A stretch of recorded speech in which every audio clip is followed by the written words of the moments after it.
Have you ever wondered what keeps SEC powerhouses awake in the middle of the night? Well, Tim and I discussed that on this week's episode of Kirkwood and Dunn, along with some other news. So stick around with us as we cover Josh Pate's comments about Cignetti. We talk about Indiana recruiting, and we talk about the college football cover with Cignetti on it, as well as, a little Bears talk with Caleb Williams, since Tim's a Bears fan. So if you stick through that, we can talk about what keeps SEC powerhouses up at night when it comes to how Indiana keeps winning at football. Follow us at Kirkwood and Dunn. Let's go.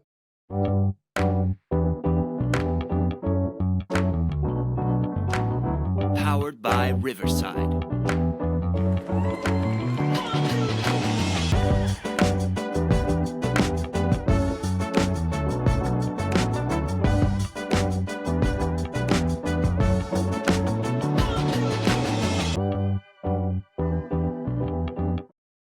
Is this the greatest time for a Chicago Bears / Indiana Hoosier fan?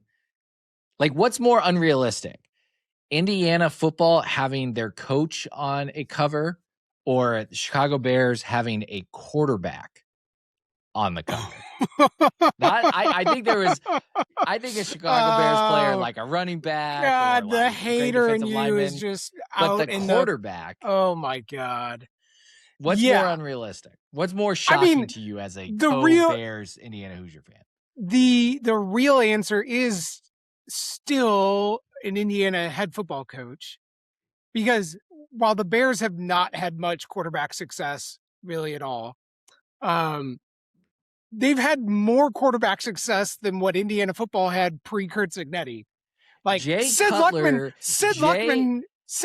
was still a dude. Jay Cutler is 2019 Tom Allen. Great. And then Caleb Williams is Curt Cignetti, and we are going to win the title. The Bears Super Bowl bet is going to be coming in on FanDuel Sportsbook sometime this summer. I can promise you that. Oh, Tim. It's I'm all in. Those that have listened to the podcast for a while, the amount of buildup that Chicago sports fans in general love to get themselves hyped up about, and it's never gone wrong for them before. I don't care about that. That doesn't matter. I'll cross that bridge when I get there. But when the bridge leads to the pearly gates of heaven, I'm going to let Caleb Williams guide me in.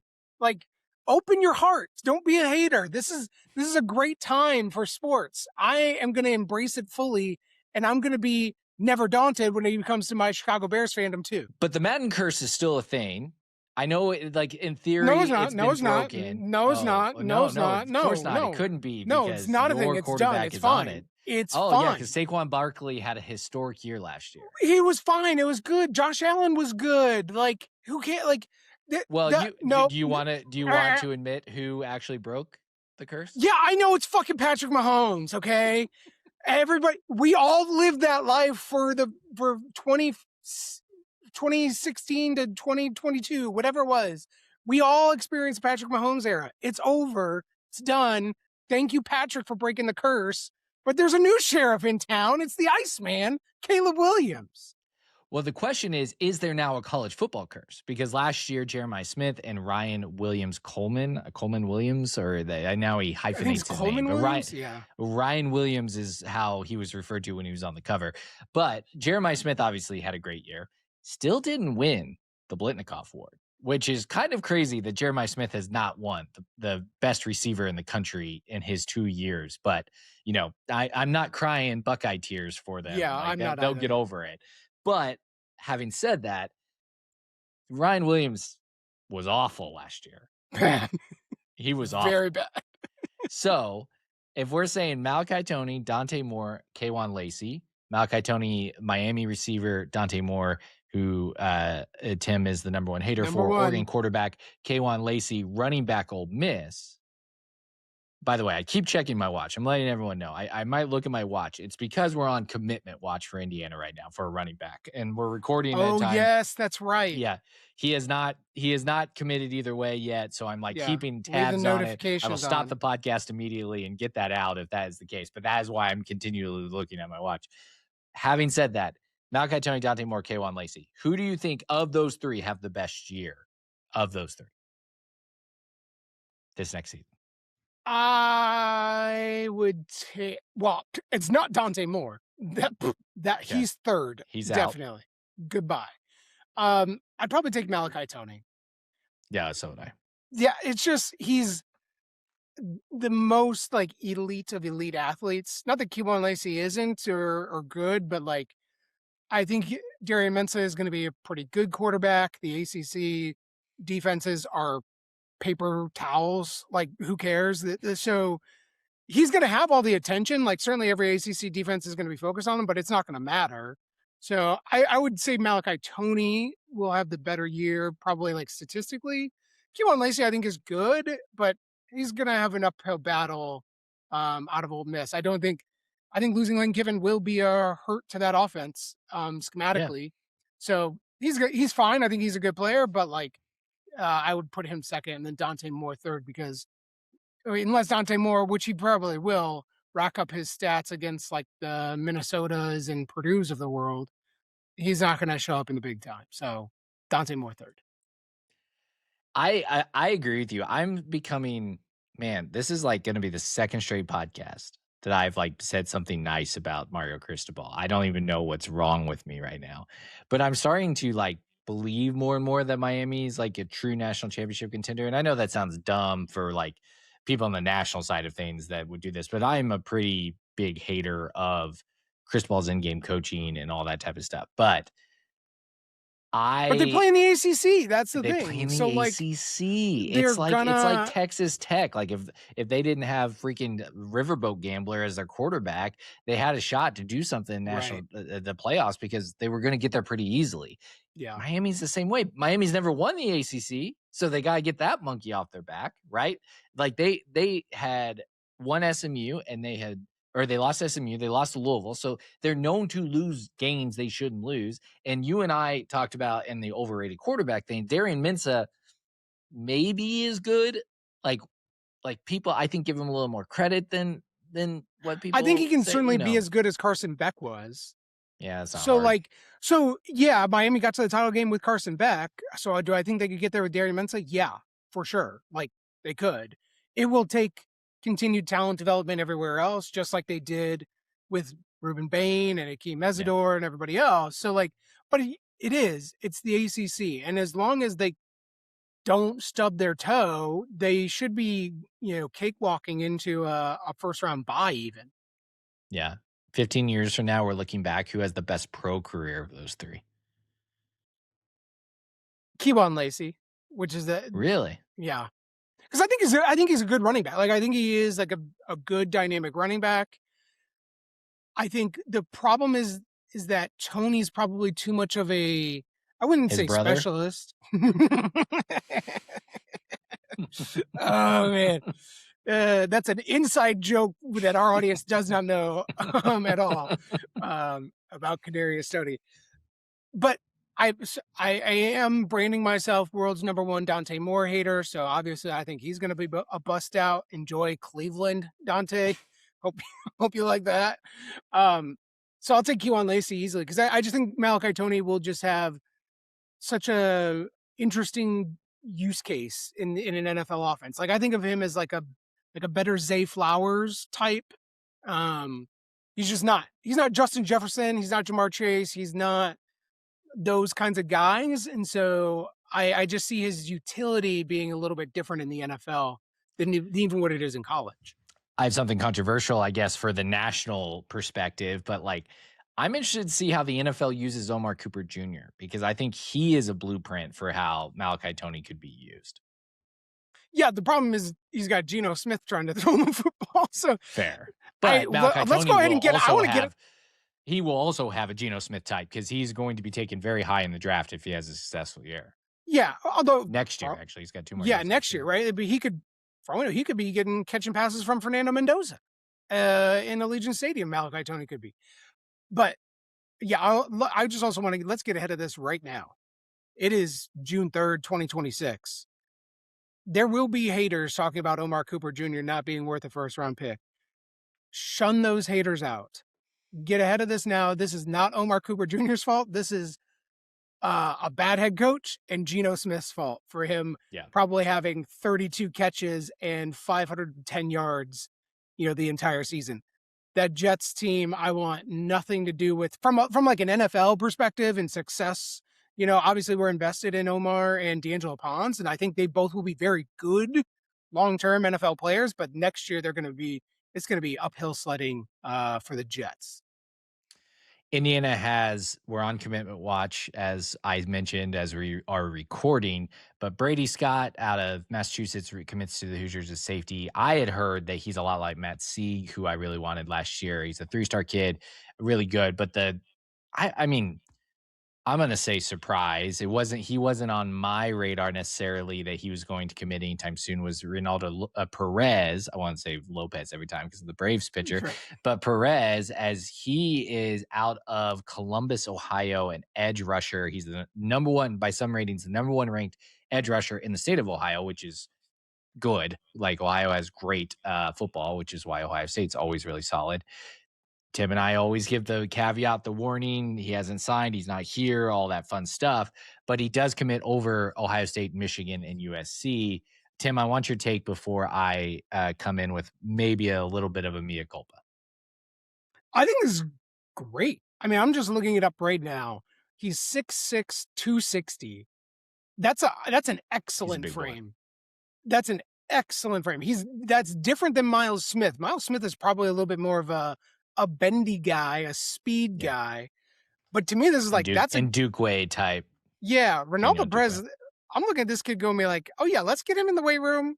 Let's add in the protein. Put 25 pounds on him. He's going to be ready for Big Ten play and like taking on Big Ten offensive linemen. So, and the fact that we're able to beat him out of Ohio State, I think is huge. So, we'll see if he stays. This could be one of those soft commitments, Torbert situations that Ohio State all of a sudden has a roster spot open up, and he's like, exactly, right, and or he may come in and be just because he's a freshman playing on the line, he won't play, but then next year he transfers to Ohio State because then they have a spot. Like, so I will see ultimately where this sort of ends up, but I like the body type and the fact that ultimately right now we're able to pull that commitment instead of Ohio State. I am of the mindset for him that he is a good example of our staff doing what I was worried that we might not be able to do. Which everyone can write in the comments. Trent, I told you, blah, blah, blah. You were wrong. Totally fine. I mean, I've been wrong all week on some things. See the EA Sports cover. But I said to you that there's a finite amount of time in life that you can allocate towards players. And when you go after guys like Jalen Brewster, who just had a ridiculous visit to LSU, it looked like, and, Texas Tech still trying to keep him and blah, blah, blah. And you put a lot of Sales was at Alabama this last week. Yeah, Montrezl Sales was at Alabama. You're putting a lot of eggs in those baskets. The worry for me was, would you be able to pivot to the normal guys that you get that you were really good at developing? Ronaldo Lopez is better than those guys. Ronaldo Perez. I think. But yeah, gosh. Hey, folks, listen. Kirkwood and Dunn is also heavily invested into a baseball season right now. It's off podcast, but just know that that's why Trent is. He's got weird, bad fifth rotation starting pitchers on his mind because he's trying to save his fantasy baseball season. Yeah, it's real tough Judge for just him. got hurt. So everybody give Trent some grace here. Ronaldo Perez. It's because, I have my notes here and I see Ronaldo and then my brain just goes boop immediately. Okay, so Perez. So we were talking about the Herald Times reporter and I tried to pronounce his name, and one of our listeners. Oh yeah. I'm not looking at that screen. It gave me the phonetic spelling of the name, and I appreciate that. Unless I'm staring at the phonetic spelling, which if I don't have the notes up, I'm never going to remember that. Like I'm learning that like my onset dementia is showing through with my pronunciations and remembering people's names. So I appreciate all of you for helping me out. Continue to help me out. Continue to call me out. It's going to be my thing, and that's totally fine. Ronaldo Perez is a type of player it's a very, very good type of player. It's a Midwest kid. Like you were that highly rated in the Midwest, you do have the big boys after you. And, you get a 4-star kid like Huggin, like we got out of Florida, and you're like, okay, there's a lot of those kids in Florida. It was a good get, Yeah. but a kid that frame, that measurables out of Ohio is going to have people on him, and everyone will want him, and you get him. Great job by this staff. And to where I was wrong before, they're showing the ability to pivot when they need to pivot and get guys that's there. So positive, Alec Keyser, Tim Byrne, all the people that kept telling me, Trent, it's fine, it's fine. You're right. And I said that at the time, you probably will end up being right. And it's cool to see that this staff is showing it. Yeah, love it. I expect more commitments to kind of roll in, but this is really just for high school recruiting terms for our new and growing audience into college football recruiting. This is the first date. Like we're having a good time. We both agreed to like a second date. We've given the soft verbal commit. Let's see what happens in the fall. And the fall will dictate a lot more about how this really shakes out. But ultimately, I mean, we're still looking at a class right now. It's got 10 commits I'm seeing. 3 of them are 4 stars. And really, I would call like solid, well-regarded are 4 stars, not in TB Hoosiers recruiting services is a 4-star. Like, no, these 3 kids are, consensus, really, really well-regarded top players. So I think this is shaping out really well for the Hoosiers. So, and that news comes on the back of, Jamison Purcell. We talked about this getting invited to the Elite 11. This is good news. It's all good news, and continue doing it. And everyone can still fairly point out, we're about to talk about this, about the SEC, what keeps them up at night. This staff has proven they can win without the great ratings, and now maybe get the opportunity to coach some freaks like this. And I'm pretty pumped about it. So, Tim, other news, the college football playoff schedule comes out this week. And oh man, the dads everywhere across America were groaning. Were you groaning when you were mowing the lawn this week? Yeah, seriously. just pensively, angrily pushing your mower up and down the yard. What podcast am I going to be doing on January 8th when I still have another week to go until there's the semifinal? Better yet, from December 12th or so, after all the conference title games get wrapped up. That's like 6 weeks until the title game. At least you have bowl games. At least you can fill that in a little bit. But the playoff bracket, the bracket will be set for 6 weeks until it's totally filled out and resolved of all the matchups. So it's a long. If you get a bye, if Indiana has a similar schedule, they will go 3 weeks off from early December until basically New Year's Day, to the semifinals. 2 weeks later for the semifinals. And then another 10 days afterwards for that. It is ultimately brutal of a playoff schedule. Are they I don't get the second weekend, the January 8th type weekend that around there. I don't have it pulled up, but it's NFL playoffs. That's why. But you're going to go up against the NFL playoffs at any time anyways. But I think it's a volume play. The volume is the issue. Or the ESPN has wild card round. Playoff, right. NFL games. They have probably a couple, right? They got to put one on Monday Night Football, and then they got to fit in all of these playoff games. So this is really a product of ESPN trying to maximize their viewing windows and advertising because ESPN owns the college football playoff, as we've mentioned many times on this podcast. So that's dictating it here too. And then the weird thing is just why couldn't the championship game be played on the Sunday? I guess it's just because it doesn't want to go up against NFL. And they're not wrong to some degree. Indiana and Miami had one of the highest rated college football games in a decade for the title. But that was still not even a top 20 viewing event all year long. Like People are going to disagree with many me. NFL I games actually that go don't on. mind us going late into January. I don't care. Yeah, I don't. Like, I'm not in charge of the students' class schedules and transfer portal. I like the longer we're playing college football, the more excited I'm being. It's the breaks. It's the distance between games that's the problem. Push the season back a week or 2 weeks, or add, more games. I don't know. Like, go to 2014 playoff. It's just, that's where I continue to get frustrated, is that the breaks are going to be brutal. They were brutal this year. Leading up to the national title game, I know they had the highest rating, and people were, there were some clips of like, there's no juice for this game, blah, blah, blah. And then the game happens and everyone's pumped. But there is a lull. There's a really bad lull. It is a in lull. there. Well, and it's like to me, and I tweeted this. The real problem is going from the quarterfinals, which is in those New Year's Six bowl games on New Year's Day. It's a national holiday for everybody. We're all hungover from New Year's Eve. We're just watching college football. And then it's legitimately 2 weeks. It is from the 1st to the 14th to play those semifinals.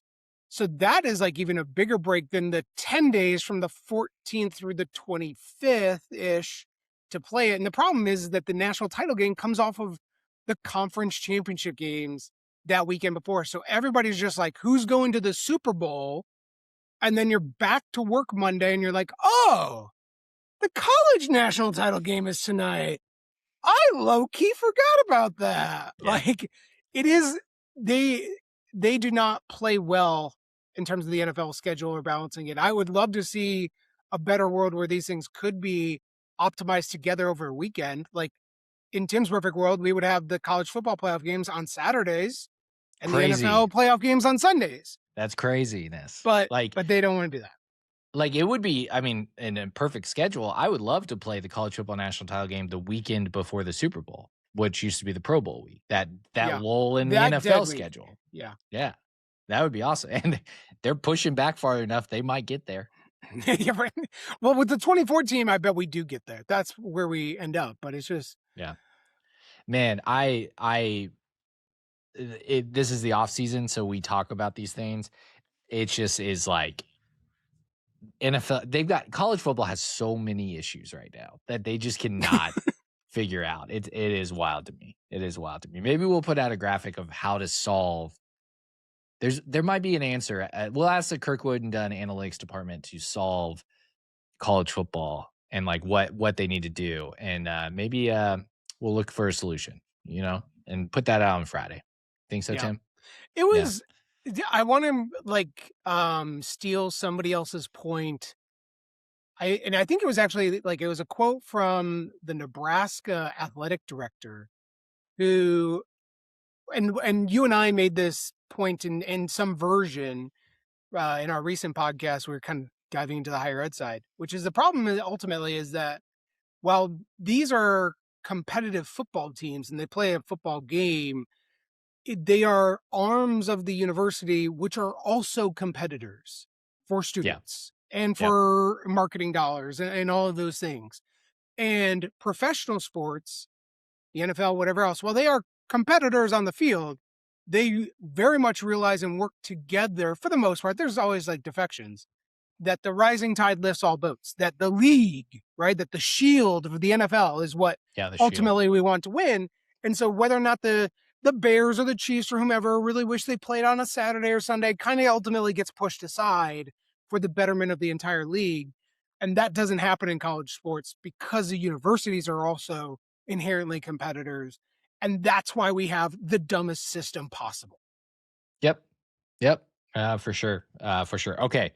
So this morning, I came across a clip of a podcast, and I'm going to play this now and get Tim's reaction to this podcast. This is the only time this person probably will ever be played on this podcast. I'm just saying this right now. I want to know which coach has a problem with you the most. It should have been Cignetti. I picked against Indiana, I think 5 times. Obviously went 0-5. Obviously. You got to understand, at some point when you've been exposed, you got to send one of your staffers to Party City. They got to buy a whole pack of clown noses. You got to put one on air, and you just got to dunk on yourself. I'd never met Cignetti in my life. I did not know him. But I got some feedback that my reputation had made its way around the building. Bryant Haynes is their defensive coordinator, and I do know him a little bit. And he said, bro, I didn't even recognize you without the clown nose on. And I realized, oh, great. Oh, no. And he said, do you know that Curt Cignetti, who is not one to group text us, group texted the entire staff a video of you with that clown nose on after we won the national championship. So, well, speaking of ruining college football, that's Josh Pate, who is an On3 contributor, resident leech on the asshole of most SEC programs. So Josh Pate goes on and talks about his another podcast. It wasn't his, but I would clip his show. Josh gets called out essentially by Cignetti, and Brian Haynes is what he's there. God, I love our coach so much. It's the best. I actually don't know if I love more the fact that Cignetti just throws it into a group chat, firing up the boys and the staff, but also that Brian Haynes was talking trash to Josh Pate directly, being like, didn't even recognize you without the clown nose.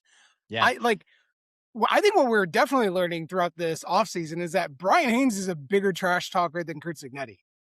Curt Cignetti came in blustering out of nowhere and was on game day saying this and that or whatever else.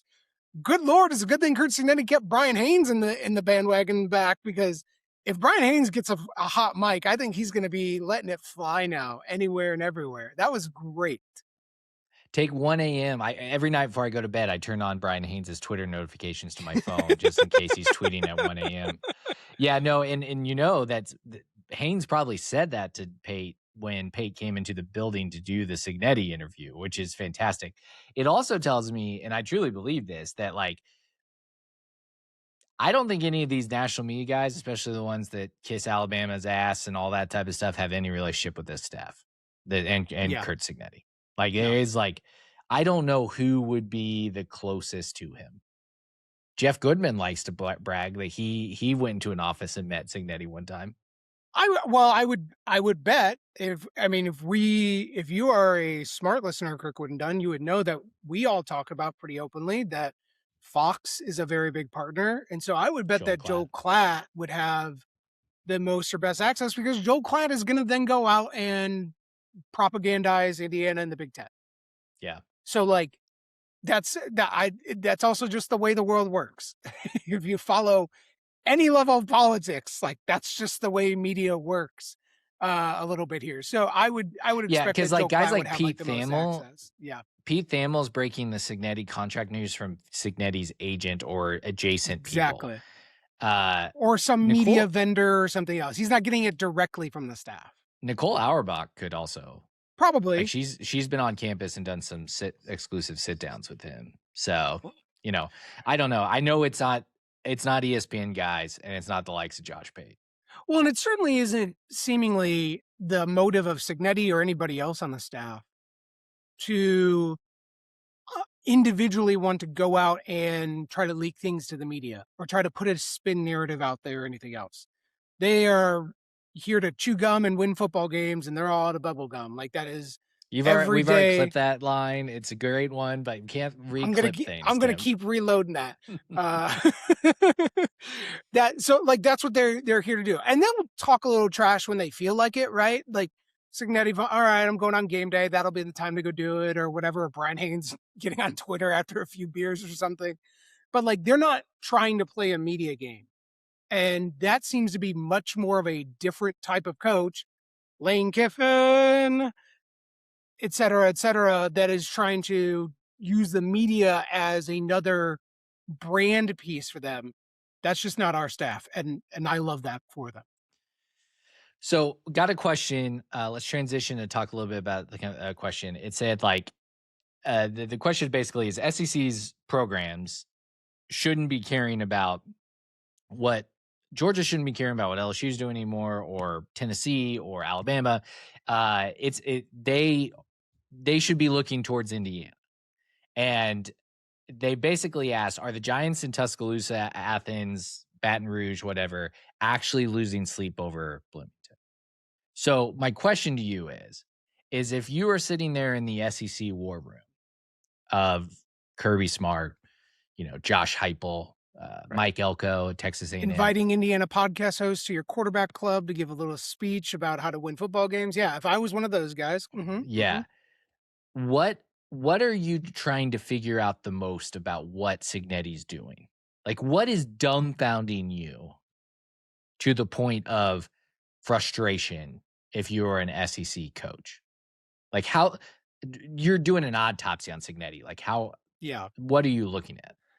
Well, I will provide, before answering that question, I will say that it is my belief that these SEC coaches are not even doing that. Maybe some of them are a little bit, but I think they saw the blueprint for a decade from Nick Saban, and they will believe that that is the way to win and the way to build a dynasty. That was the way to do it for a decade from 2010 to 2020. It is just clearly not now anymore. I think they will still continue to lean into, well, I got all the 5 stars, I got all the 4 stars. Where's my wins? Because that's also stuff that like the media and fans care about because they're just like winning recruiting battles. And the future, if the future is brighter, there's no reason to fire a guy, right? Now, if they were smart enough to actually be doing the autopsy on Cignetti, I would bet the thing that they are probably incorrectly focused on is the like evaluation of talent in the transfer portal or the sort of like skill development that like, wait a second, Curt, you were really able to get Aiden Fisher to play like an All-American linebacker. You were really able to get little D'Angelo Pons to be a top NFL draft pick. You got Elijah Surratt to be, an NFL draft pick too, a 3rd-round pick. These, like, how did you do that? Like, what is the drill that you're running with them?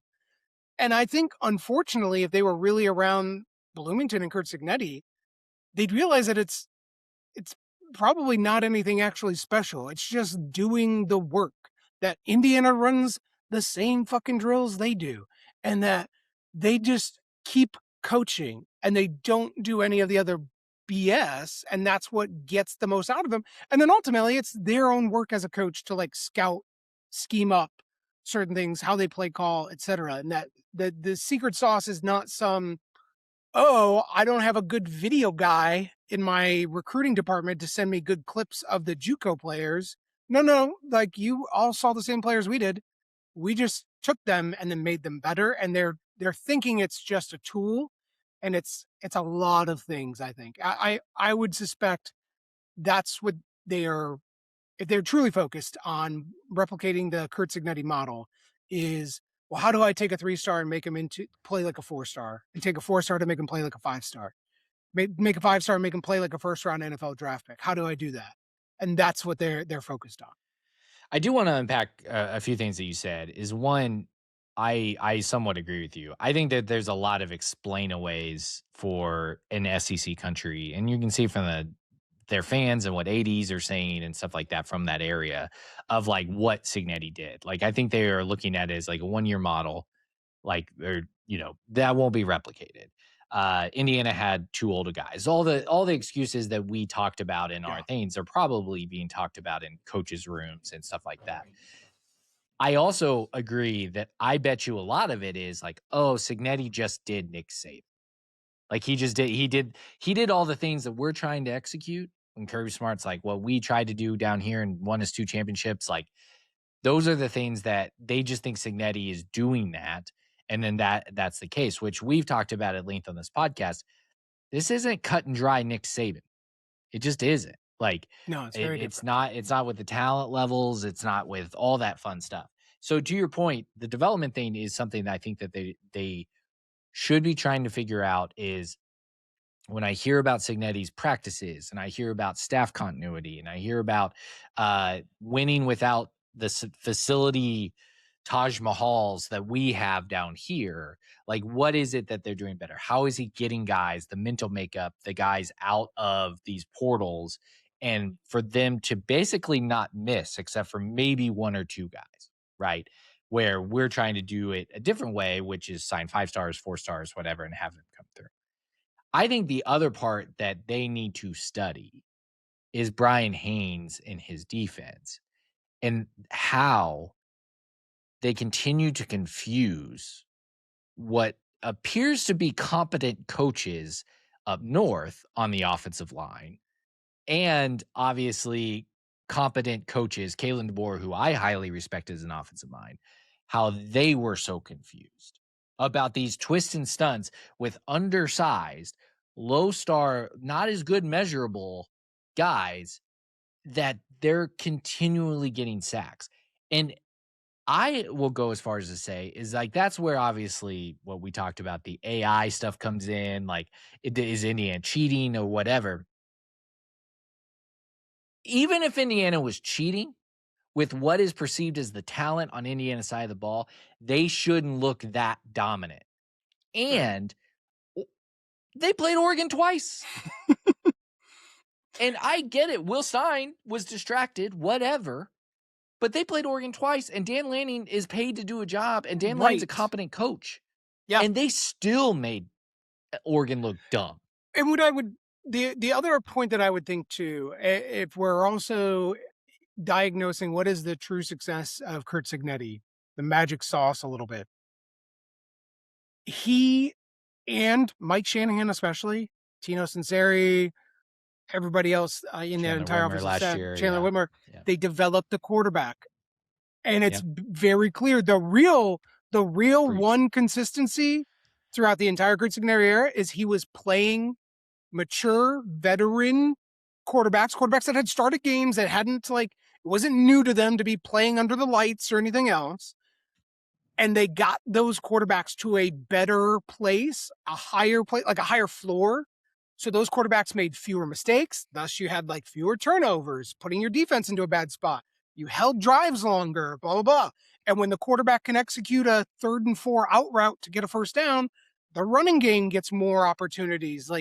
You're raising the floor of your entire team. The quarterback is the most influential position in all of sports. Maybe a pitcher or starting pitcher otherwise, but even so, all sports, quarterback. So, but that is extremely hard to do. It's really hard to do. You have to be an incredible coach to balance both the development of a young athlete in a very, very difficult position and combine it with the schematic play calling and strategy of what is still going to make this quarterback the most successful in this game, in this drive, on the next play. And that is what Curt Cignetti has repeatedly shown to be able to do. And that's the piece that's probably missing, is that other programs are going to lean into, well, we paid $10 million for Bryce Underwood. Guess we better start him. Well, okay, have fun. Enjoy being 8-4. I mean, Arch Manning's a good example of this. Well, they and could have arguably, they could have really pushed to bring back Quinn Ewers, who was a veteran and all that stuff and development. And Quinn Ewers had the pedigree; it's there. But there was clamoring to get Arch on the field, right? Well, and they were really lucky that the Manning family was good with Arch sitting even in his first year. That they were fine. They wanted him to sit and let Quinn play that last year there, and let him just sort of, okay, I'll run a few draw plays or something else. There are other elite 5-star, elite 11 type quarterbacks where I guarantee you right now, their agents, their families, whatever else are going nah, he's not sitting, he's playing. And so it takes a coaching staff to be like, no, you sit, or no, you wait, right? There are programs that are good and very talented, but they are playing a young quarterback who is not ready, and it is causing them to lose. I would look very much at Jonathan Smith and Michigan State. I don't believe that, what's his face? Aiden Childs was really ready out of the gate, but Aiden Childs was a really big athlete, a good get. You want to develop him. He wasn't ready. And what happened? He developed bad habits. They lost games. They lost Nick Marsh. It ended up in a bad place for Michigan State. But I think but I want to push back a little bit, because I also think the inverse is true in the fact that you have star quarterbacks who sign as a freshman and they stay in your program for your freshman and sophomore years, and then they start. That does happen across the league, but they're not ready because they don't have snaps. I mean, this is what everyone, when I was I want out, let's give Alberto Mendoza, let's save some money and play Alberto Mendoza. And everyone's like, Trent, you don't know what you're talking about. Cignetti, his transfer market is he's always going to get the snap guys. Josh Hoover has had more experience than Fernando Mendoza did coming into the game. Curtis Rourke had more than Mendoza and Josh Hoover. they go get guys that have started in snaps and have a lot of experience. So it's not even just that they play freshman quarterbacks. Like Auburn went and got Jackson Arnold, right, from Oklahoma, who played all year before. He stunk. Like their evaluations aren't good. Yeah. And that's where I think if we look back in the next 10 years of Coach Cignetti before he retires, and we draw a line of these are the seasons that we predicted them to go, 12-0 or like 10-2, 12-0, make the playoffs. If there are seasons where we think that's going to happen and they don't make the playoffs, it will be because of an injury to their starting quarterback or for some reason the guy just didn't pan out. Yeah.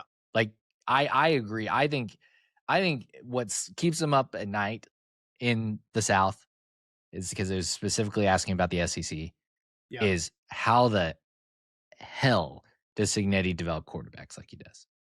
That's definitely what they should be asking. But it's also, I think it's a really, really hard thing to replicate because I don't know anybody that's really, I mean, maybe Lane, I guess. I will say, I know, calm down before Lincoln Riley. Before you Yep. No, Lincoln Riley, Dan Lanning. Oregon's had a good run of quarterbacks. Bo Nix. Yeah. Dylan Gabriel. Yeah, Dylan Gabriel. Dante Moore. Yeah, if they make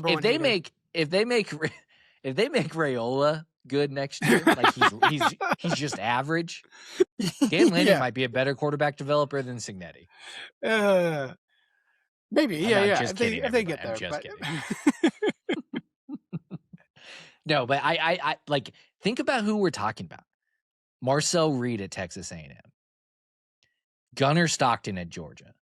Lenore Sellers. Ooh. Nico Amalivin. Remember DJ Lagway? DJ Lagway. Like, these are Arch Manning. Like, all these guys, highly touted. Oh, and they don't develop. They stink. Yeah. So the number one thing, if I had to say the number one thing that SEC cannot figure out, that Curt Cignetti has figured out, is the quarterback. I think you hit that. Boom, right on the head. All right. That's right. TB Hoosiers is back, baby. We're packaging that up and putting it online. I am ready for football season. Let's go. The tanks are flying. You can hire Tim at TB Hoosiers to be a consultant for you all in the South, and he can tell you how your quarterbacks stink, and that's your problem. All right, before we hit the break and then do our weekly rankings, which are back, we're excited for that. I got an interesting question on the Cover 3 podcast. It wasn't even a question. It's just Tom dropped it. And I'm like, I like this question. I want to ask Tim. And this is not just college football. But which sport has the most please like my sports fans? And I think what he means by that is please like my sports fans in terms of, can you all please watch it? Like, they always tell you how good the sport is, that not enough people watch it, that if you just give it a chance, you're going to like it. Which sport, it doesn't have to be college, it can be whatever, is the please like my sport? The loudest fans that are always begging you to like their sport. Well, this is like in my personal life, truly, it's people telling me I need to watch soccer. That's really where I'm like, I don't know about all this.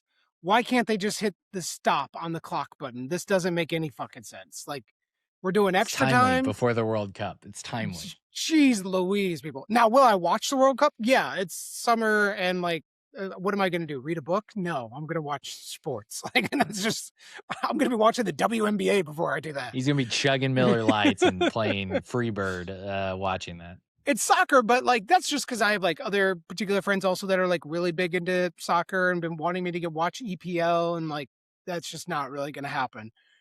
But I do think is a like cultural piece. The sport that came to mind for me was lacrosse, and that the lax bros that are out there. There's not a ton of them. It's not a huge thing, but like, people that are really big into lacrosse are just like, oh yeah, this is the real sport. And they're not wrong. Like, sometimes you'll watch a clip and you'll see some dude get lit up on a lacrosse like check. But it is so like I hate to say it, but like it's just dainty with their little stick, and they're just like twirling it around to keep the little ball in the little net, and they're just like woo woo, and they're just sort of like trying to fake you out before they throw it. It looks ridiculous. Never gonna catch me ever becoming a lacrosse fan. That's a good one. Lacrosse is good. Soccer probably is the biggest. Yeah. Please like my sport because there's more fans and they're more doing it. And it is the world's game. Like literally, It is the biggest thing on planet Earth. More than the super. Like you go look at the numbers. Soccer draws way more than any American sport. Totally get it. But I like soccer. I watch soccer. I've actually checked out since I married my wife who hates soccer. She's so good about watching all sports. It was like, okay, I'll sacrifice one sport that I will not make you watch. So I agree with you. Lacrosse is up there. Things that came to mind, pickleball. Like people, it's please like my sport, not just to watch it, but like please come play it. Pickleball is so fun. It's so I'm probably offending 70% of our audience because pickleball people are just ridiculous about pickleball. Have you actually played pickleball before? No. Okay. I play tennis. I'm just curious if you try. Like, I play a man's sport. It's called tennis. I play a man's sport. It's called tennis. Footy love. Yeah. Okay.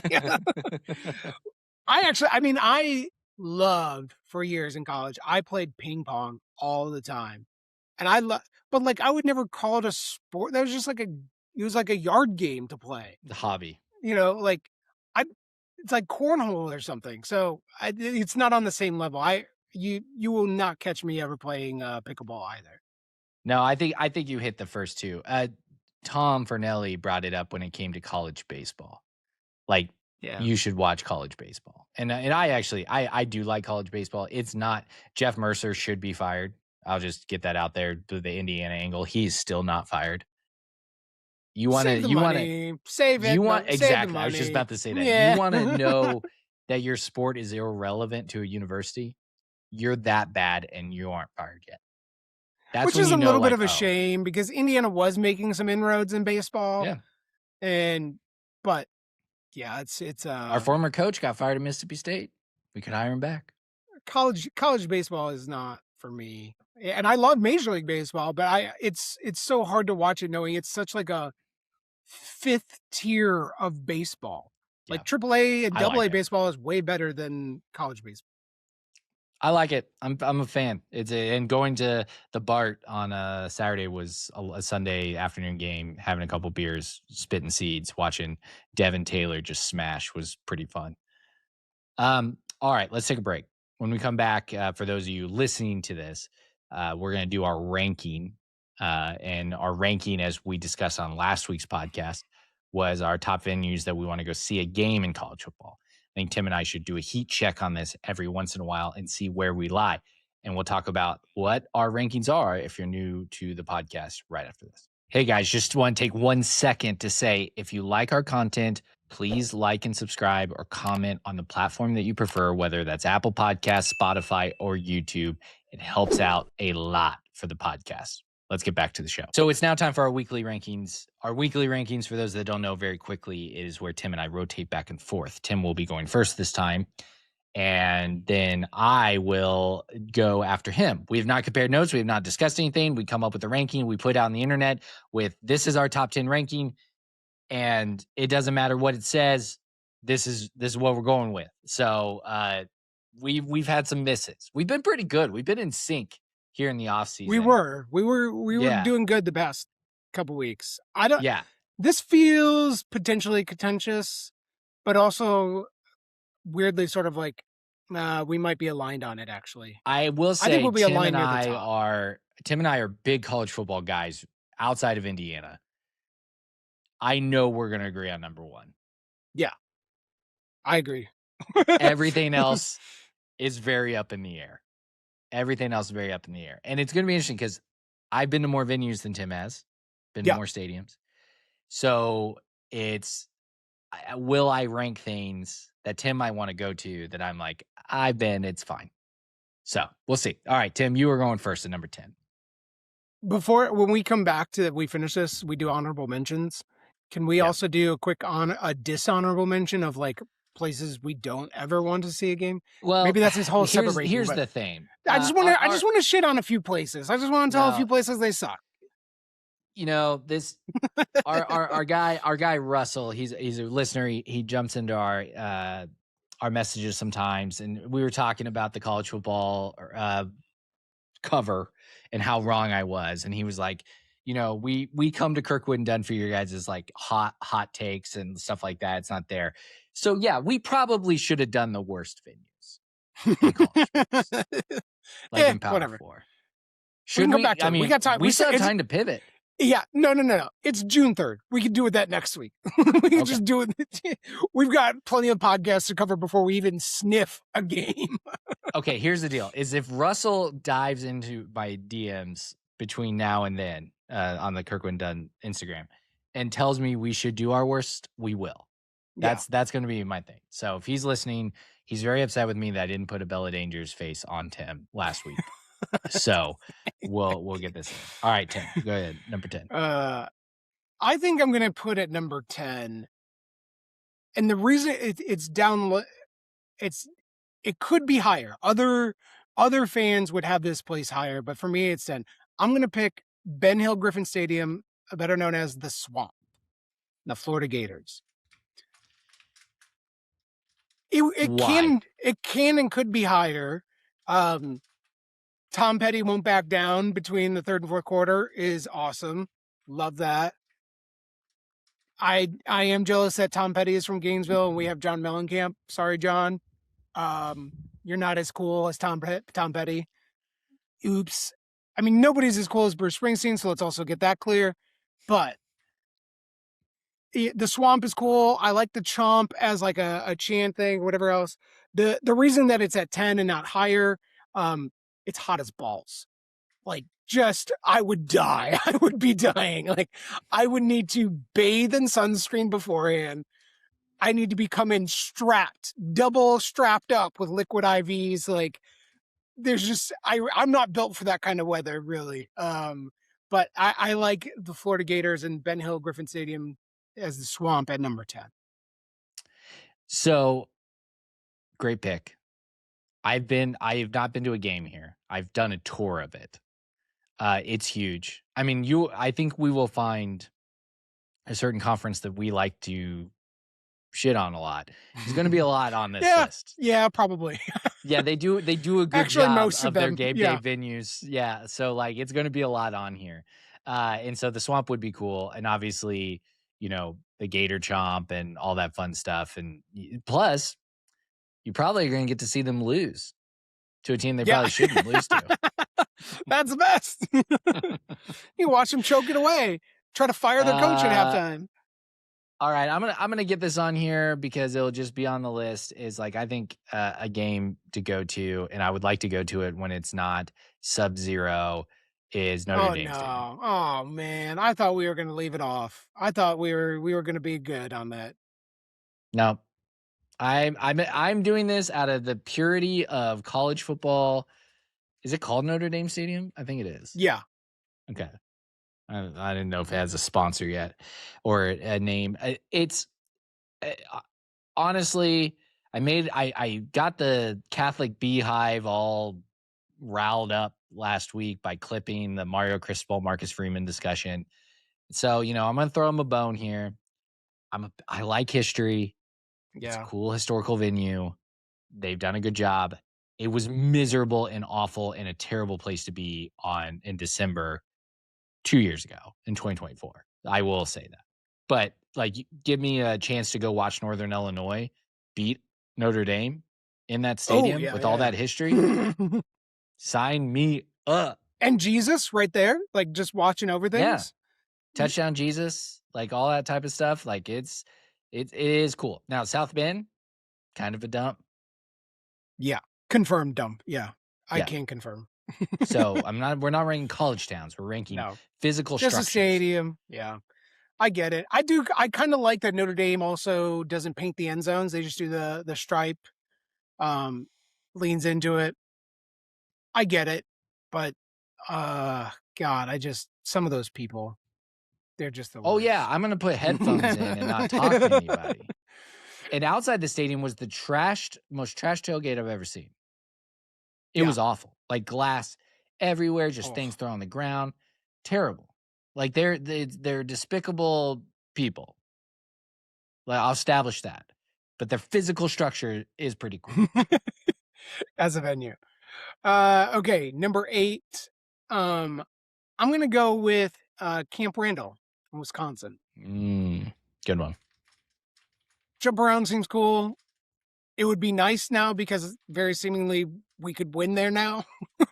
And I would love to be there for the last time we went there. We won. Thank you very much, Tim. That's true. No one was there. COVID. You and I couldn't go. I had tickets, by the way, to go to Camp Randall into the season 2020. We were supposed to play them during Labor Day, and that would have been phenomenal. But yeah, COVID. Yeah, would have been cool. But yeah, I would like to go to Camp Randall, and that's in terms of the Big Ten. There's probably only a couple that I would really kind of want to go to. Camp Randall would be, I think, pretty high up there for me. Yeah, I think Madison, we're not talking about college towns, but Madison is very beautiful, and it would be a cool experience to go up there. All right, I went history last time. I'm going to go opposite history this time. Northwestern's new stadium, Ryan Field. Oh, cheater. I mean, it's not really cheating, but yeah. It is luxury. It is a luxury. I love amenities so much. Amenities get me every single time. And Trent Rewards Points McGee, yes, loves and that. How they built it, how they like did all that stuff. It would be cool. It would be nice. Indiana's not going up to Northwestern this year. That Northwestern's coming down to us. I would love to see a stadium like that because I get in fights online all the time with Indiana fans about how I'm like, you shouldn't expand the stadium. And Northwestern is my model for this. Like, just build an amazing infield environment for a limited amount of people and then jack up the price. Yeah. And double then the price. You will always have people come. Yeah. So I want to see it for myself. And so I'm putting up there like top venue to see a game in. I think that's really good. That's a really good pick and smart pick too, because I am also a man of luxury, and I think I would enjoy that. Number 6 for me. You've been to this place. I have not. I would be very cynical when I walk in, and I would make fun of every single person in there. But I want to go to Kyle Field in Texas A&M. Those dorkapaloozas, their little gig 'em chants and their everything else, it is, I think, very funny. Ultimately, it's at least cool in a sense that they are collectively committed enough to like being a fan of their team. Like, I mean, Memorial Stadium and IU fans have gotten better, but there's times where there's no energy in the place or anything else. That place has energy all the time. So I will give them that. It is massive, multiple, like 3-4 decks of stands. That would be a great place to go watch a game. And you were there. You were sidelined. Twice. Pretty nice. I've been twice. Yeah. Yeah. Pretty I was good. there. So a couple of things on that front. One, it's hilarious to me as a K-State grad and a Big 12, growing up watching the Big 12, Kyle Field was not cool. Having said that, they have made it very cool since that moment. So a little bit, pull back the curtain in Kirkwood and Dunn before we started the podcast, before we could start a podcast. I had an opportunity to go down there and have sideline passes for a little game against a little team called Alabama. And I invited Mr. Byrne on this call, TB Hoosiers, to go with me. And he turned me down for some work meeting or something. And come to find out, they truly were all access passes. I could literally go anywhere in the stadium. And I was on the field when they beat Alabama, and we got to charge on the field, and we got to do their little like sway thing in the middle of the field. Yeah. Tim missed out. It's probably should be one of his bigger regrets in life. Yeah, it was like literally the day before. Yeah. My wife backed out the day we were driving to the airport. Yeah, it was like, hey, if you can get on a flight tomorrow, then you can come. And I had other commitments. I just couldn't pull it off. But, yep. Yeah, regrets. Yeah. Regrets. All right, number 5. I'm going to go back down south and go to Neyland Stadium in Good. Tennessee. Yep. Because It needed to be one, top I 5. will not give them top 4. Refuse to give them top 4. Rocky Top is just a banger song, even though it was brutal listening to it at the Gator Bowl when Tom Allen didn't know how to defend against an onside kick. But I hate Tennessee. I've talked about it. I grew up Kentucky fan. Like, we hate Tennessee. That orange color is disgusting. Their fans are maybe one of the worst group of fans, as we know from online and really when I went down to the Gator Bowl. But that place seems like it's a banger of a time during the game. And that's also that. I love Rocky Top. And I will play that in my country music playlist now. Listen, there's a 50-50 chance that if like Indiana, for whatever reason, was playing a game at Tennessee and I went, that I would also just like be singing Rocky Top in between the timeouts. It's a banger song. It's a great song. Like, it's a good time. That's absolutely also on my bucket list to get to Knoxville for a Tennessee game. That's also would be a great place to watch a team underperform and like lose to a MAC school out of nowhere. Yeah. Oh, the energy would be buzzing through there. For sure. Okay, number 4. I'm trying to think of where a couple things would slot. I'll go ahead and take this because I just don't want them to get any higher, but they deserve some respect. Man, I do hate their fans though. God, I hate their fans so much. I'm putting Ohio Stadium for Ohio State. And I've never went been. there. That's one venue you've been to and I haven't been to.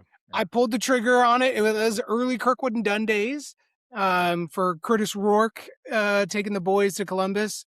And I have to admit, that place was really, really fucking loud. It was really loud. That was the loudest football game I had ever been in. So credit to them. They did show up. They were loud, whatever else. So if it's a big game, I mean, I will be stoked for Ohio State to come to Bloomington. But if the inverse were true, I would be going back there again, and the energy would be through the roof there. So it was a really good place to watch a game. Real downside though, Buckeye fans, what are we doing with the bathroom situation? This is untenable. Me and many other guys were just about ready to let loose on any column beam we could find. So I do need you all to make some significant upgrades in the amenities section, but the otherwise game day experience is pretty good. Yeah, I don't want to go, especially now. Like, Indiana, we didn't get it was like 2021 or 2020 we played there because my wife and I tried to go to away Big Ten games. And so we didn't go in 2020, even though we had talked about going, and obviously COVID. And then the next time we would have gone is 22, but like we were so bad. Like, it was just not even worth going. So it's like, I need to get there. And now that we're good, I think their fans would be even worse. They were pretty bad in 24, as you have recounted, but I think they'd be even worse now, us coming down, especially once we beat them next year. Yeah. Yeah, it's good. It's a historic stadium. It's a good pick. It's it's one of the best programs in the Big Ten's history, and so like getting to go to their home field would be good. All right, number 3, I'm going to take the Rose Bowl. Oh man, I wanted that at 2. Well, I'll take it at 2 afterwards, or I wanted it at 2. Okay. I wanted to make sure it got in here. Yes, it did need. I would have taken it at 2 if you didn't. So because you and I, like I said at the beginning of this ranking, I think we're very aligned on number 1. So the Rose Bowl venue was phenomenal, and I got to go, and it was really, really cool. Of course, it's however many long history, it's only rained twice on the parade, and Indiana was one of those. So like I've not gotten to experience like a true Pasadena. And this year, they might play at 8:00 this year. Yeah, I read that's a possibility. But I remember reading that, I think when Indiana was playing, they were saying, oh, next year it's going to be later because there's something else going on that day in LA, isn't there? I can't remember. I'm not sure, Bad but I do podcasting. know There's like some reason why it was going to maybe be later. I can't. I know that, they don't play during true sunset hours anymore because they played a little bit earlier this year.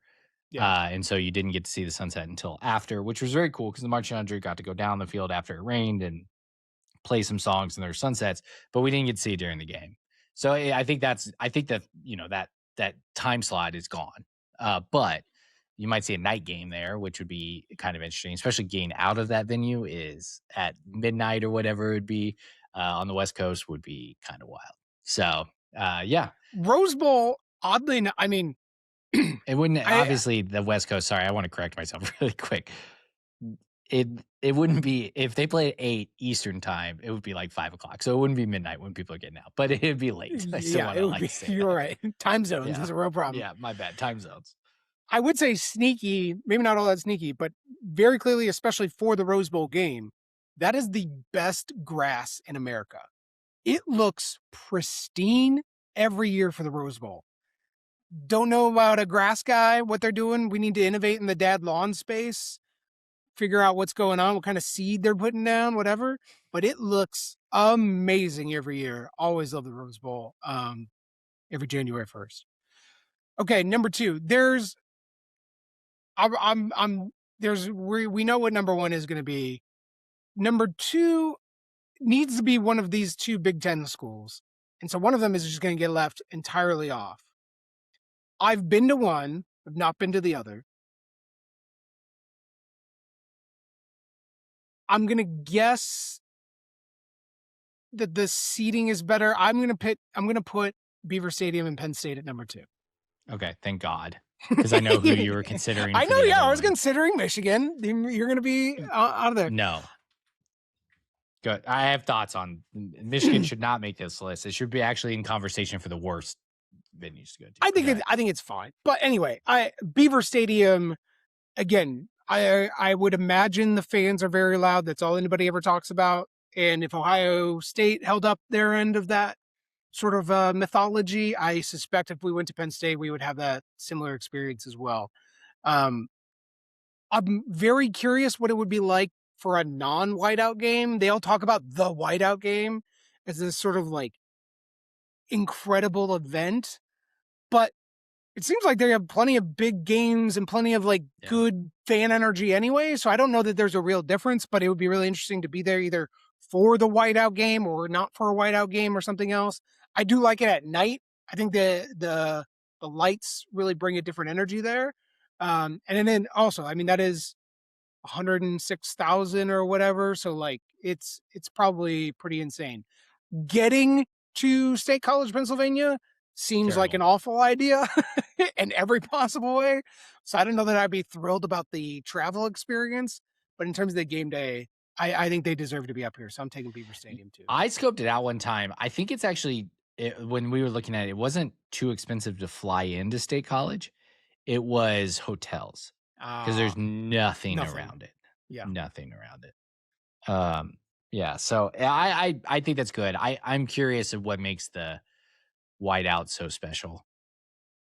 I mean, like I understand that, okay, this is the thing and all the fans then like get geared up for it. But like, I would say that you seem to have a pretty good energy every game. So yeah.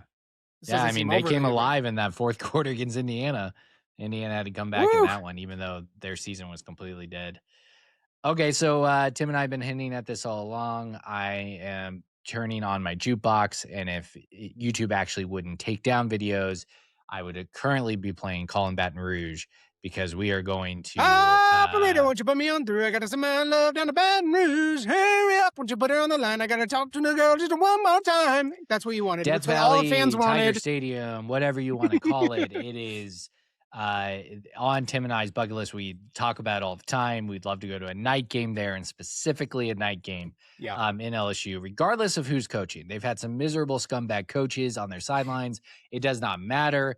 I want to smell gumbo. I want to smell bourbon. I want to tell that tiger to suck it. Like I want all those things to happen. And it is arguably one of the most mystique things, right? Like it just like the fog comes off the river right by it, and like Yeah. will put fog over that field. It just seems like a magical place. I want to be there and be pretty close to very, very much intoxicated, and just be pulling a Cajun accent on everybody. You're talking about them Tigers, and just talking to everybody with an insane accent impersonation of Coach O. That's like, what a dream weekend that would be. I would love that so much. Okay, so our list is Florida's Ben Hill Griffin Stadium, number 9, Notre Dame Stadium, number 8, Camp Randall, Wisconsin, number 7, Ryan Field, Northwestern, number 6, Kyle Field, Texas A&M, number 5, Neyland Stadium, Tennessee, number 4, Ohio Stadium, Ohio State, number 3, the Rose Bowl game, number 2, Beaver Stadium, Penn State, number 1, Tiger Stadium at LSU. Tim, obviously people Michigan. Go to Let's this talk list. about Michigan. What? Why are you such a hater? It's so quiet. Like I have obviously we have a mutual friend who lives here in Ann Arbor with me, who's an Indiana grad and a friend and wants to go to the game. Yeah. I do not want to go to that game. I'm just telling everybody right now. Like, unless I'm sitting in one of their club seats, I am not going. Their venue is they take more pride in the quantity of people that they could stuff into there rather than the quality of which it is to watch the venue. Like, Man, Northwestern made our list, folks. If that should tell you everything you need to know about like Trent's preferred seating Can't at suck these it types up. of venues. God, somebody Michigan get you a Stadium- chair back. Maybe. Like, I don't even know if they're chair back. I've been to now 3 games at the Big House, and it's not anything special. Like it's got cool history. Don't get me wrong, but it's nothing super special. And to be honest, I've never sat close, so maybe if I got a little bit closer, it'd be good. But I think I'd be even more packed in if I sat close. Yeah. Right. So it is a interesting venue that I think is kind of overrated. And honestly, you talk to a lot of Michigan fans, they'll never call their stadium overrated, and they love the history of it. But they'll point out that Ohio Stadium is louder. Yeah. Like Michigan Stadium is quiet. It is the Rupp Arena of college football.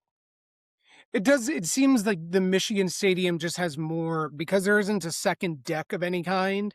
It just lets all the noise go up and out. Exactly. And it used to be worse before they built the 2 club levels on either side that started keep the sound in a little bit. It used to just literally be a bowl in the ground. Because if you ever come up to Ann Arbor and you see Michigan Stadium, you're like, that fits 100,000 people? Like, there's no way that fits 100,000 people. But you don't realize it's built so deep into the ground, and that's how they fit so many people in there. But that's not good for sound quality. Yeah. It's tough. I didn't mind it. I went once. It was it was a bad Indiana football team that we went and saw, and thus people were leaving plenty early. So I was not as like scrunched in as maybe we would be for a top 10 IU Michigan type matchup. But to me, it's just sort of fine. It's fine. I can kind of take it or leave it, and that's why I had to get Beaver Stadium in there over it.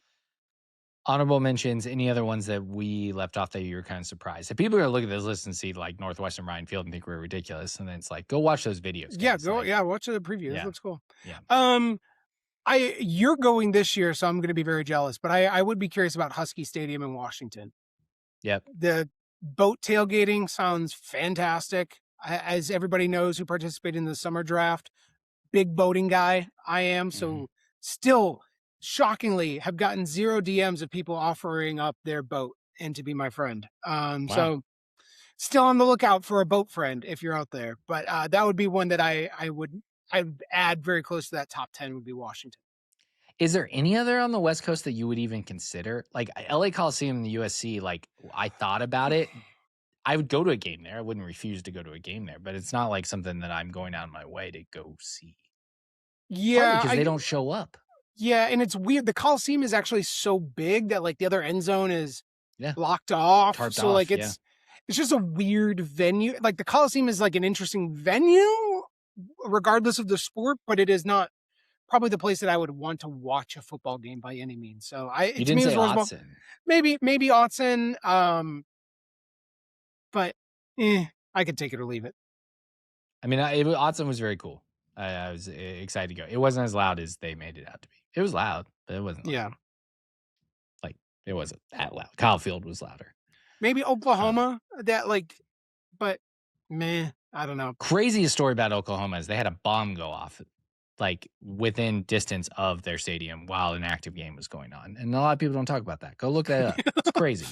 It's a crazy story. I would want to go just to see if the wagon would get overturned when they run it out. Because that'd be very funny. That would be. You don't want to go to Bill Snyder Family Stadium?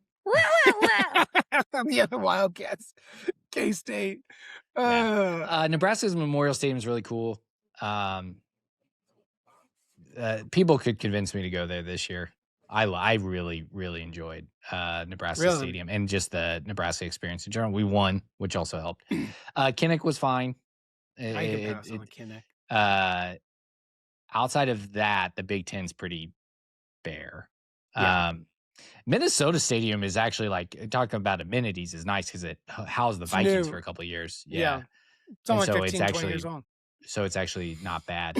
As far as SEC stadiums, anything else that kind of, the Grove is the only reason why I'd go to Ole Miss. We talked about that the Grove, last week. Yeah. Infamously, there's a story of young TB Hoosiers that almost took a job at Georgia, and I walked around Sanford Stadium a little bit on the outside. It looked pretty cool. Looks like it would be a pretty good time. So I could see a Georgia night game being a lot of fun. That's probably it. Maybe I would maybe want to go to South Carolina just for Sandstorm, or Virginia Tech for Metallica. But like just to do it one time, those big entrances are cool. Doak Campbell, Florida State's. Oh yeah, when they're good, they're so bad, and they're going to be bad for a long time. But when they're good and they get that chant going, that's pretty electric. So everyone tells me UT Austin's location is like so bougie. Like Kyle Field is kind of, every man, whatever. And cocktail party is what UT Austin's been described as. So I'm interested I would go, but it would be interesting to experience the difference between that. All right, that's our rankings.